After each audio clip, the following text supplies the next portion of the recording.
Welcome to Penrose Learning, where we make understanding easy. In this video, I will show how to make chicken roast Kerala style, only way. Start by cutting chicken into even pieces and patting them dry before seasoning. Marinate with turmeric, chili, salt, and crushed black pepper for at least 30 minutes for better flavor penetration. Use coconut oil for authentic aroma and fry aromatics until dark golden. Finish by slow roasting in a pan until the masala clings and edges crisp. Then serve hot with paratha or rice.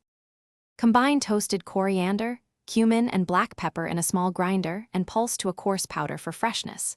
Mix this dry masala with 1 tsp garam masala, crushed fennel, and a pinch of sugar to balance heat. Add coconut paste or plain yogurt to create a creamy marinade that tenderizes and binds spices to the chicken. Coat thoroughly, refrigerate at least 30 minutes, and bring to room temperature before cooking to ensure even roast and flavor. If you are finding this helpful, please subscribe and like. It really helps the channel grow and keeps more recipes coming your way. Quick recommendation: the new Kindle Paperwhite lets you read anywhere, so you can follow recipes hands-free while you cook, and it fits neatly on a shelf by the stove.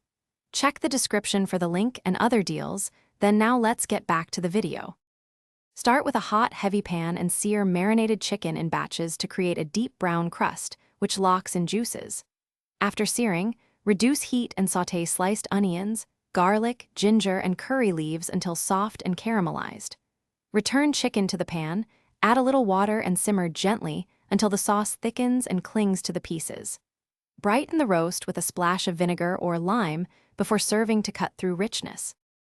Thanks for watching. If this was helpful, leave a like and consider subscribing. See you next time.